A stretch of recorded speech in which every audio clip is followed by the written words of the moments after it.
오늘도 천지를 지으신 여호와 하나님께서 순례자로 살아가는 우리 모두에게 크신 은혜를 더하여 주시기를 축복합니다. 순례자는 하늘나라에 소망을 두고 이 땅을 살아가는 사람을 의미하고 있습니다. 그래서 이 땅 가운데서 나그네와 같은 자세로 살아가는 그리스도인들을 가리켜 순례자라는 말을 쓰고 있는데요.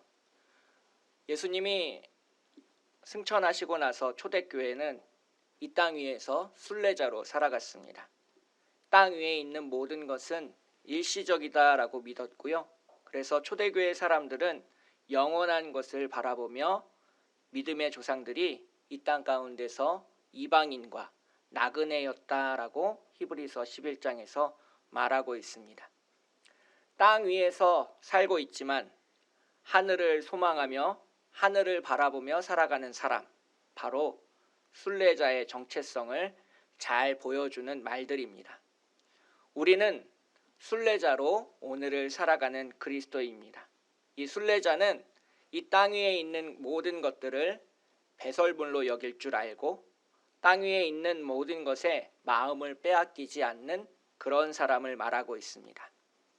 그렇다면 그리스도인이 순례자로 살아간다. 순례자로서 어떻게 오늘을 살아가야 할까? 그러한 고민을 해보지 않을 수 없는데요. 이 베드로 전서는 순례자로서 오늘을 살아가려고 하는 그리스도인들에게 아주 좋은 안내서의 역할을 해주고 있습니다. 베드로전서 1장 1절 2절을 보시면 베드로는 그리스도인들을 가리켜서 흩어져 있는 나그네다라고 말하고 있습니다. 이 흩어져 있는 나그네라고 말할 수밖에 없는 까닭이 있는데요. 초대교회 사람들은 예수를 믿는다는 것 때문에 많은 환난과 역경을 견뎌야 했습니다. 그래서 한 곳에 오래 머무르지 못하고 이곳저곳을 떠돌아다니는 생활을 해야 했는데요. 그러한 초대교회의 사람들의 모습, 그리스도인들의 모습을 베드로는 나그네에 비유하고 있습니다. 이 나그네의 모습은 가장 순례자적인 그러한 모습을 이야기하고 있는데요. 이 사도 베드로가 흩어져 있는 나그네, 순례자들에게 오늘 본문 속에서 어떻게 살아가라 라고 권면하고 있는지 함께 살펴보도록 하겠습니다. 오늘 본문 속에서 우리는 세 가지 힌트를 얻을 수 있는데요. 첫 번째는 13절에서 찾을 수 있습니다. 은혜를 온전히 바랄지어다.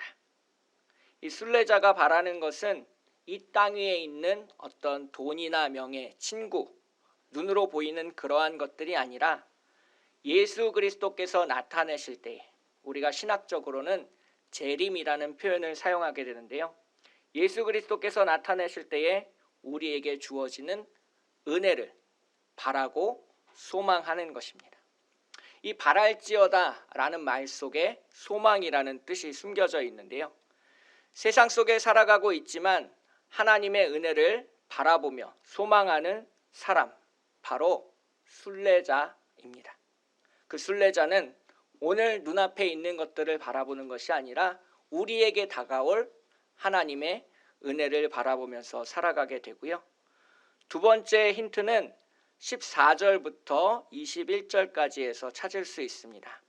뒤에서 좀 자세하게 설명드리겠지만 짧게 먼저 요약해서 말씀드리면 거룩한 자가 되라 입니다.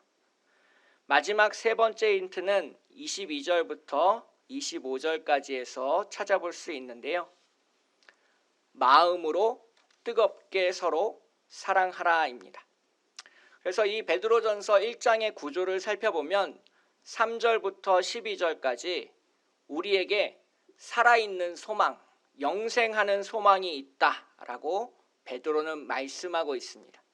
그리고 나서 13절부터 25절까지 이 땅 위에서 순례자가 어떻게 살아가야 되는지에 대해서 말씀하고 있는데요. 13절부터 천천히 함께 살펴보도록 하겠습니다. 먼저 13절에서 베드로는 마음의 허리를 동이고 라고 말씀하고 있습니다.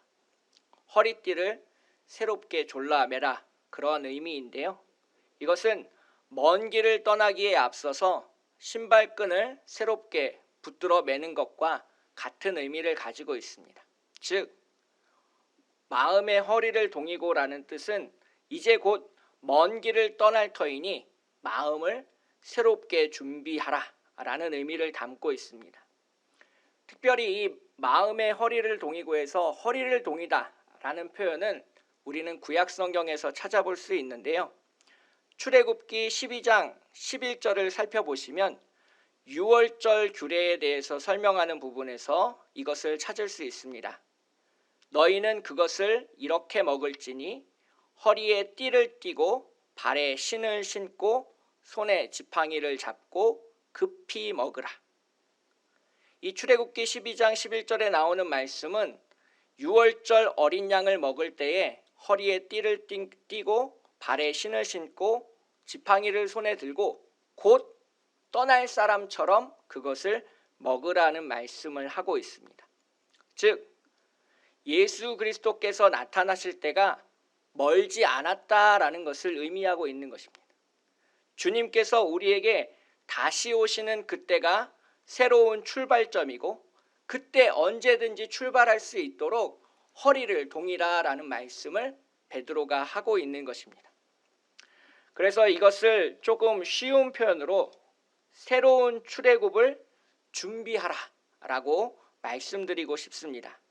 이 베드로전서에서 말씀하고 있는 새로운 출애굽은 구약 성경에 나오는 출애굽과는 조금 의미가 다른데요. 구약 성경에서 출애굽이라는 것은 애굽이라는 땅을 떠나서 약속의 땅, 가나안 땅으로 옮겨가는 과정의 출발을 의미하고 있습니다. 즉 땅에서 땅으로 옮겨가는 과정의 출애굽입니다. 반면에 이 베드로전서에서 말씀하고 있는 새로운 출애굽은 이 땅에서 하늘로 옮겨가는 과정의 처음 출발점을 말씀하고 있습니다. 우리는 알 수 없는 그 시간, 세상의 종말이 찾아오고 예수 그리스도께서 나타나실 때에 우리는 떠날 준비가 항상 되어 있어야 된다라는 의미를 담고 있습니다. 그래서 바로 다음에 근신하라라는 말씀이 나옵니다. 깨어 있으라는 의미입니다. 예수님께서 낮에 오실지 밤에 오실지 아무도 알 수 없기 때문에 항상 마음의 허리를 동이고 근신하여 깨어 있는 믿음의 자세를 가져야 된다라는 것을 말씀하고 있습니다. 오늘 본문 속에서 마음에 해당하는 헬라어 원어를 살펴보면 단순히 감정과 의지만을 일컫지는 않습니다. 우리의 마음이 뜨거워지고 또 그렇게 따라가려는 의지만을 가지고 있어서는 부족하다는 것입니다. 우리의 생각, 가치관, 판단 모든 것을 새롭게 해야 된다는 의미를 담고 있는데요. 즉 밤에 운전할 때 졸린 눈을 깨우기 위해서 자신의 뺨을 때리는 것처럼 우리의 마음을 새롭게 할 필요성이 있다라는 것을 이야기하고 있습니다. 즉 주님께서 오시는 그때가 바로 출발점이니 졸린 눈을 비비며 파수꾼과 같이 주님을 기다리며 세상 속에서 유혹에 넘어가지 않고 세상 것들에 취하지 않고 하나님의 은혜, 하나님의 나라를 바라보라는 의미를 담고 있습니다. 마지막 날 예수께서 우리에게 오실 때 우리에게 주어질 그 은혜가 세상 무엇보다도 크다는 것을 믿는 사람, 그래서 그것을 소망하며 오늘을 살아가는 사람이 바로 순례자이고 베드로는 우리에게 그 은혜를 온전히, 반쪽이 아니라 온전히 바라볼 것을 강조하고 있습니다. 그래서 순례자로서 어떻게 살아가야 되는가? 베드로전서에서 베드로는 우리에게 은혜를 온전히 바라는 삶의 자세로 오늘을 살아갈 것을 말씀하고 있습니다. 두 번째로는 베드로가 거룩함을 강조하고 있는데요. 15절의 말씀을 함께 읽어보도록 하겠습니다. 15절의 말씀입니다. 시작. 오직 너희를 부르신 거룩한 이처럼 너희도 모든 행실에 거룩한 자가 되라. 여기서 등장하고 있는 거룩이라는 단어는 두 가지 의미를 한꺼번에 담고 있습니다. 구별되었다는 의미와 완전하다는 의미입니다. 구별되었다라는 것은 따로 떼어놓은 것을 의미하게 됩니다. 어릴 때 아버지가 저녁 늦게 들어오시는 때가 굉장히 많았는데요. 저녁 늦게 들어오실 아버지를 위해서 어머니는 저녁 밥상을 따로 차려 놓으시고 그것을 이제 덮어 놓으셨습니다. 아이들이 그 밥상에 손을 대려고 하면 소리를 치셨는데요. 아버지를 위해서 따로 마련한 것임을 우리에게 일깨워 주셨습니다. 이게 구별되었다라는 뜻이죠. 하나님 앞에 선택되어 이 세상 가운데서 불러낸 구별된 사람들처럼 살아가라. 이것이 거룩의 첫 번째 의미가 되겠습니다. 두 번째, 완전하다는 것은 썩지 않았다는 것을 의미하게 되는데요. 집에 찾아온 손님에게 썩은 음식을 내어주는 사람은 아무도 없습니다. 그 찾아오시는 분이 하나님이시고 예수님이시고 성령님이시라면 어떻게 우리가 우리의 썩은 것을 내어드릴 수 있겠습니까? 흠이 없고 깨끗한 것으로 드리려고 반드시 노력할 것입니다. 이 거룩한 자라는 표현에서도 마찬가지입니다. 세상 사람들과 구별되는 지점이 있어야 되고 그것이 썩은 것이 아니라 완전한 것으로 나타나져야 된다라는 것을 말씀하고 있습니다. 오늘 본문 14절을 보시면 이것이 이제 거룩한 삶의 태도와 연결지어서 나타나는데요. 전에 알지 못하던 때에 따르던 너희 사욕을 본받지 말라라고 베드로는 말씀하고 있습니다. 이 말씀은 하나님을 알지 못하는 사람들, 주님을 믿지 않는 사람들처럼 살아가지 말라는 뜻입니다. 그들의 생활 방식, 삶의 태도, 습관, 그리고 그들이 가지고 있는 그 욕망과도 어느 부분과도 닮지 말라라는 의미를 담고 있습니다. 직장 안에서 인정받으려는 욕망, 돈을 더 많이 가지려는 마음, 다른 사람을 이기고 높아지려는 그러한 욕심, 세상 사람들이 가지고 있는 그러한 욕망으로부터 우리가 벗어나야 된다라는 것을 의미하고 있습니다. 이것이 구별된 삶의 태도이고요. 그 다음으로 완전함으로 넘어가야 되는데요. 이것을 우리는 이렇게 살펴볼 수 있습니다. 하나님께서 우리에게 기준이 되신다라는 것으로 살펴볼 수 있습니다. 이 거룩함의 완전 그리고 그 기준은 인간의 눈으로 보기에 깨끗함에 있지 않고 하나님의 기준으로 살펴봐야 된다라는 것을 말씀하고 있습니다. 17절을 보시면 각 사람의 행위대로 심판하시는 이를 너희가 아버지라 부른즉 너희가 나그네로 있을 때를 두려움으로 지내라 라고 말씀하고 있습니다. 즉 거룩함의 완성을 따지시는 분이 바로 하나님이라는 겁니다. 내가 볼 때 이 정도면 됐지가 아니라 하나님 보시기에 흠이 없고 완전한 그러한 거룩을 우리에게 요구하고 계신 것입니다. 왜? 하나님이 먼저 그렇게 하셨기 때문입니다. 예수 그리스도를 오늘 본문에서 흠이 없고 완전한 희생 제물로 묘사하고 있습니다. 그 피와 보혈로서 우리가 구원을 얻었으니 너희도 하나님 앞에 산 제물로 완전하게 흠이 없는 그리고 구별된 순례자의 삶을 살아가라라고 베드로는 말씀하고 있습니다. 즉 마음으로 시작해서 삶의 태도, 행동까지 나타나는 것입니다. 우리는 살아가면서 수많은 삶의 선택을 하고 그렇게 살아가게 됩니다. 그 기준이 인간의 욕망이나 가치 판단에 있는 것이 아니라 하나님을 경외하는 기준에서 택하게 되고 인간의 거룩함을 기준으로 두고 골라야 된다는 것을 말씀하고 있습니다. 우리는 대부분 내 마음대로 판단하고 나서 그게 하나님 뜻일 거야 라고 생각하는 경우가 많습니다. 사실 우리가 하나님의 뜻이다라고 말하는 경우 그것을 잘 뜯어서 살펴보게 되면 인간의 욕망을 포장한 경우가 훨씬 더 많을 수 있습니다. 나의 선택과 행동에 잘못은 없었는지, 썩은 부분은 없었는지, 누군가에게 상처를 주지는 않았는지, 이 행동과 선택이 하나님이 과연 기뻐하실 만한 것인지 우리는 끊임없이 말씀 가운데서 우리 자신을 되돌아보고 질문해보고 반추해 보아야 됩니다.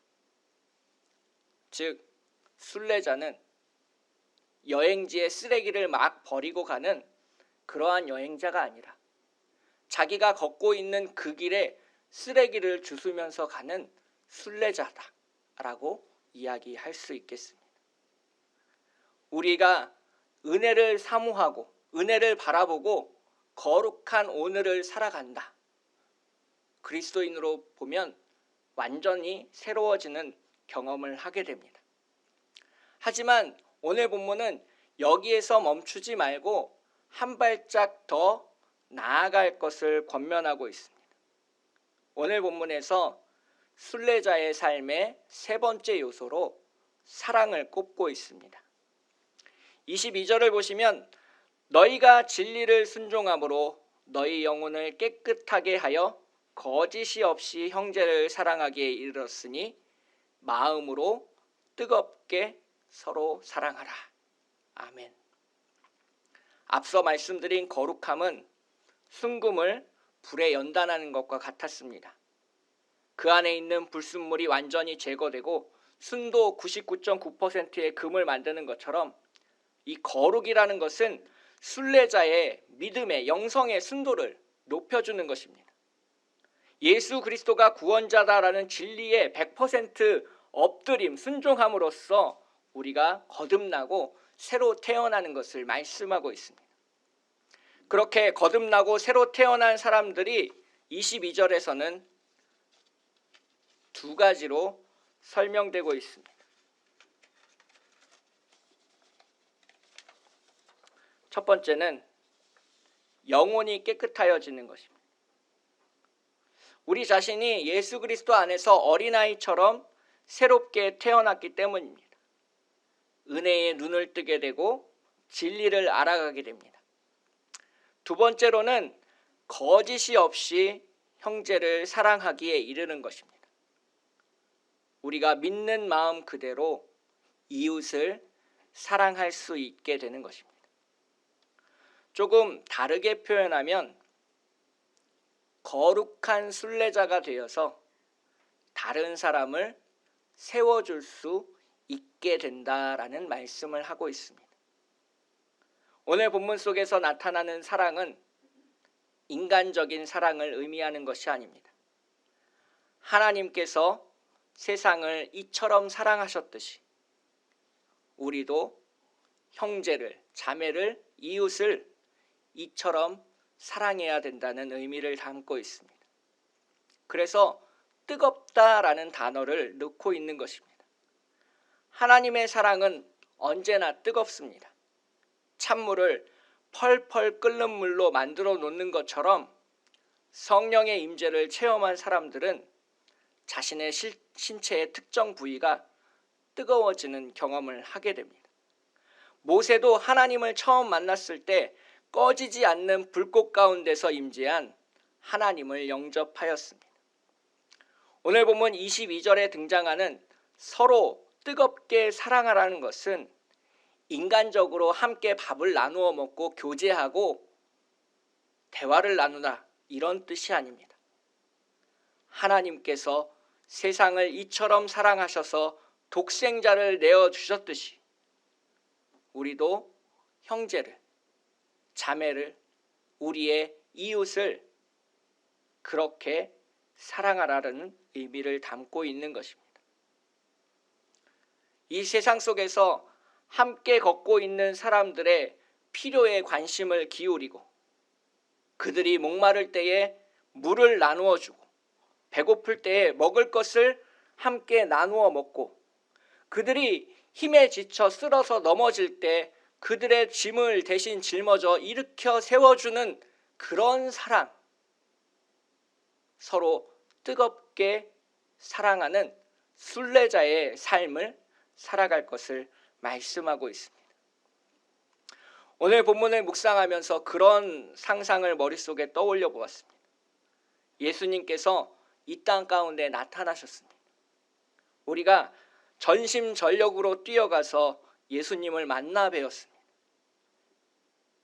그렇게 예수님을 만나 뵈었을 때 예수님이 이렇게 나한테 물어보시면 어떡하지 하는 두려움이 생겼습니다. 너와 함께 있어야 될 사람들은 어디에 있느냐? 너의 아내는, 너의 남편은, 너의 아들은, 너의 딸은, 너의 형제는, 너의 자매는, 너와 함께 오랫동안 신앙생활을 했던 성도들은 다 어디에 있느냐라고 주님께서 물으시면 어떡하지 하는 두려움이 생겼습니다. 하나님은 우리를 사랑하십니다. 하나님은 우리를 사랑하시기 때문에 우리에게 보조를 맞춰주십니다. 발을 맞춰주십니다. 너무 빠르지도 너무 느리지도 않게 우리를 인도해 주십니다. 우리가 힘들어할 때는 잠깐 쉴 자리도 하나님께서 만들어 주십니다. 그 속에서 함께 걷고 있는 이 순례자들을 돌아보지 않고 나만 믿음의 경주를 완주했다라고 말하면 얼마나 부끄러운 일이겠습니까? 오늘 본문 23절에서 우리가 거듭난 것은 예수 그리스도의 말씀, 하나님의 말씀 때문이다라고 분명히 말씀하고 있습니다. 모든 육체는 풀과 같이 마를 것이고 우리가 세상 속에서 추구하는 모든 영광은 꽃처럼 시들어 버릴 것이지만 하나님의 말씀만은 세세토록 영원할 것이다 라고 선포하고 있습니다. 그 말씀이 우리를 거듭나게 할 것입니다. 그 말씀이 우리를 다시 일으켜 세울 것입니다. 그 말씀이 교회를 새롭게 할 것입니다. 그 말씀이 하나님의 사랑이 불일듯 교회 안에 일어나게 하실 것입니다. 그 말씀이 우리를 부흥케 할 것입니다. 우리의 생각과 우리의 계획으로 교회를 일으키려는 그러한 생각보다 하나님 말씀 앞에 순종함으로 뜨거운 사랑이 우리 앞에 넘치시기를 축복하겠습니다. 지금 한국교회는 건강한 부흥이 필요합니다. 하나님의 말씀으로 인한 뜨거움이 넘치는 그러한 건강한 부흥이 필요합니다.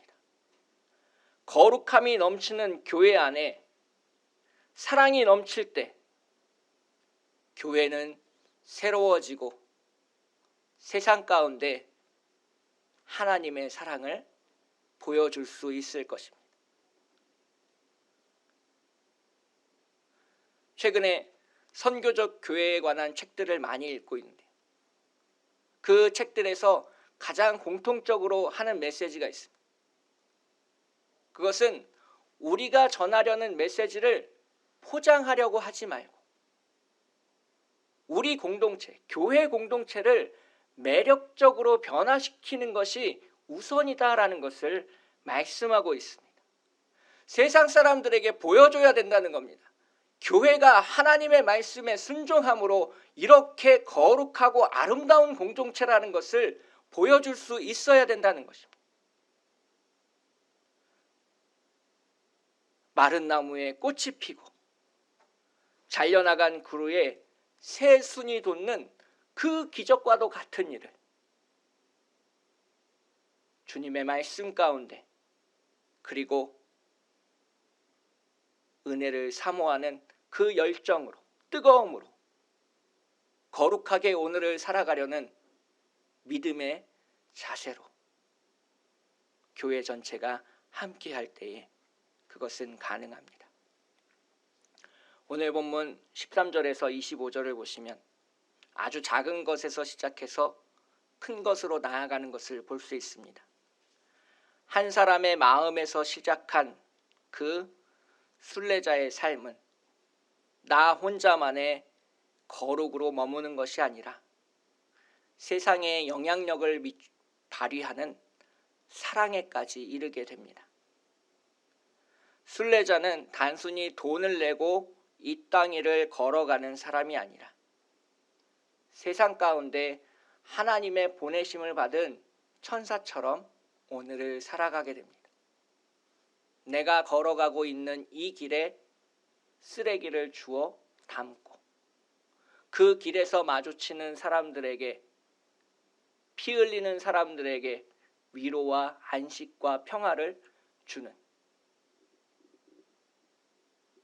하나님께 받은 그 사랑을, 독생자를 내어주신 그 사랑을 세상 속에 흘려보내고 우리가 거룩하게 되는 그것을 통해서 세상을 거룩하게 만드는 사람, 그것이 바로 순례자입니다.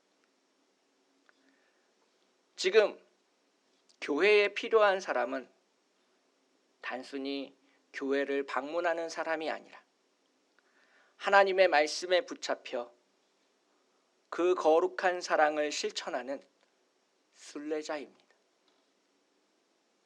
오늘 말씀 속에서 하나님은 순례자를 찾고 계시고 그 순례자로 우리를 부르고 계시고 우리가 거룩한 사랑으로 뜨거워지기를 기도하고 계십니다.